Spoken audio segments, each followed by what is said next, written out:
With all the advice out there, what makes marriage work after all?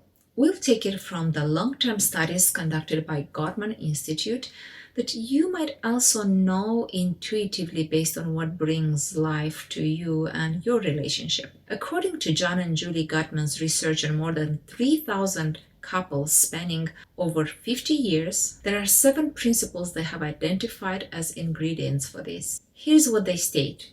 At the heart of the 7 principles approach is the simple truth that happy marriages are based on a deep friendship. What this means is mutual respect and enjoyment of each other's company. These couples tend to know each other intimately. They are well versed in each other's likes, dislikes, personality quirks, hopes, and dreams. They have an abiding regard for each other and express fondness not just in the big ways, but through small gestures day in and day out. How does that look? What does that mean at a practical level? In this video, I will outline these 7 principles and the details of what constitutes this kind of marriages. The first principle is enhance your love maps. Gottman's term for that part of your brain where you store all the relevant information about your partner's life.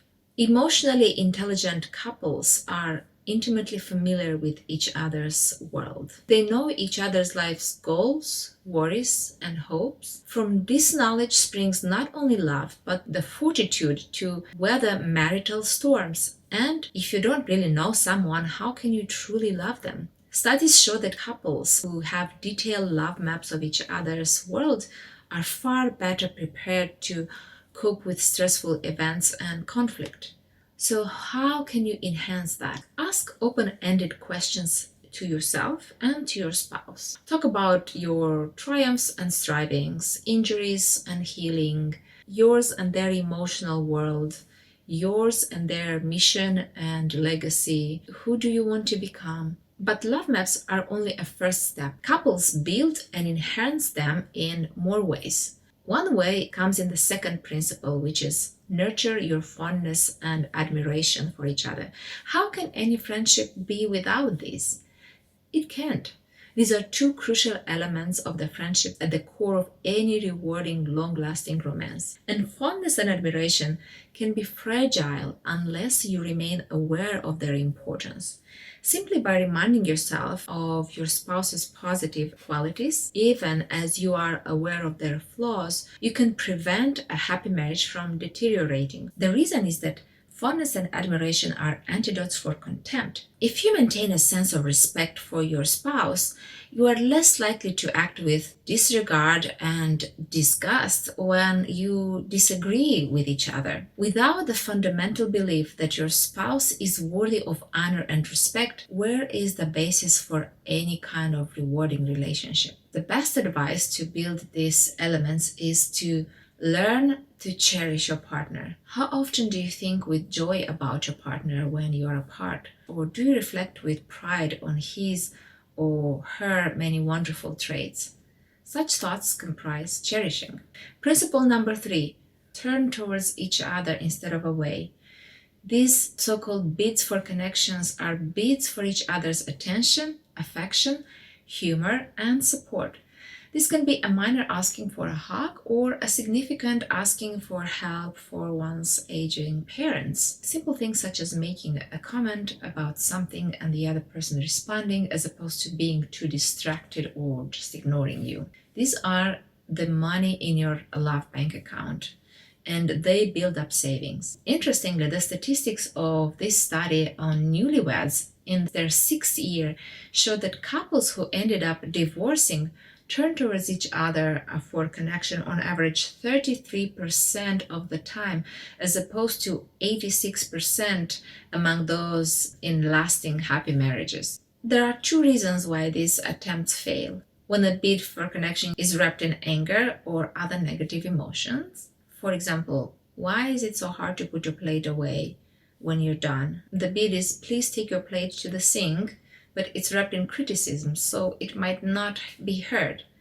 And the second is when people are distracted by the screen. Nowadays, this is the greatest competitor for the other's attention, and companies make their money on that. Yet, a tendency to turn towards your partner is the basis of trust, emotional connection, passion, and a satisfying sex life. And your romantic connection are the biggest predictor for your overall satisfaction in life. Fourth is let your partner influence you. It goes both ways, but men have a harder time with it.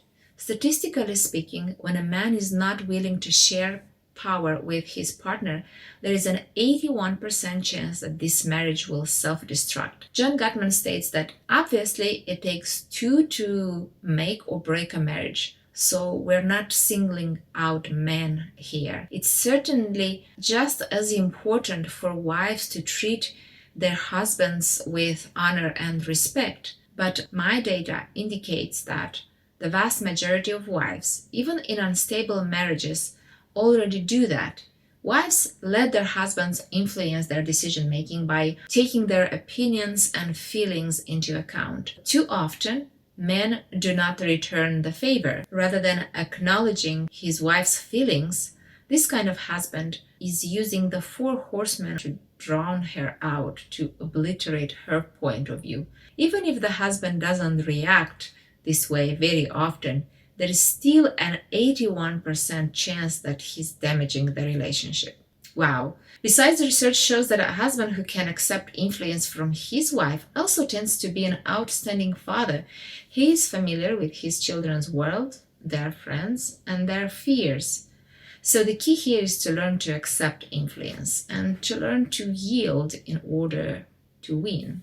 Fifth, solve your solvable problems. According to Gottman's findings, about 69% of the problems in a marriage are not solvable. So it's a matter of learning to deal with them by keeping the communication open and not forgetting the appreciation and the respect in the relationship. Having a positive perspective is part of it. The presence of a positive approach to problem solving and the success of repair attempts is key. Moving into the sixth principle, overcome gridlock. This is where underneath an issue over seemingly small things such as, let's say, eating dinner together, there lies a deeper, more meaningful desire or dream. For example, dinner was a good time for sharing together for one family, but for the other spouse's family, it was a time of tension and quarrels. So now one partner prefers to quietly eat their dinner in an armchair while another gets frustrated over this. So how do you become a hidden dream, a detective, and how do you respect those dreams? And what needs healing in your life to make it easier and possible? Encourage each person to talk honestly about his or her hopes, values, convictions, and aspirations. The internal family system from inside out is an approach to working with couples where these things are tracked and those aspects healed and met with compassion and openness from the other. And it's perhaps one of the moments where individual therapy can help overcome these hurdles. Moving on to the seventh and final principle is creating shared meaning. A sense of meaning implies a spiritual dimension and has to do with creating an inner life together. Or what is that? A sort of a microculture with symbols, a way of doing things, and myths or stories. There is also appreciation for your roles and goals that link you and that lead you to understand who you are as a family. In the process, John Gottman identified 4 pillars for meaning. Shared rituals, which involve a structured event or routine that you each enjoy and that both reflect and reinforce your sense of togetherness. It can be dinners or different parties, celebrations. Second pillar, support for each other's roles. Our perspective on each other's roles within the family can either add to the meaningfulness and harmony between us or create tension. A third pillar is shared goals. Sharing your deepest goals with your spouse and even work together to achieve these goals will certainly increase the intimacy. And fourth, shared values and symbols. How you wish to conduct your lives. What is important? And is often represented by symbols, which can be actual objects or can be intangibles. This structure of the 7 principles is encapsulated in two walls of trust and commitment, constituting what was dubbed as the sound relationship house. To define this, trust is the state that occurs when a person knows that his or her partner acts and thinks to maximize that person's best interest and benefits, not just the partner's own interests and benefits. In other words, my partner has my back and is there for me. And commitment means believing and acting on that belief that your relationship with this person is completely your lifelong journey, for better or for worse, meaning that if it gets worse, you both work to improve it.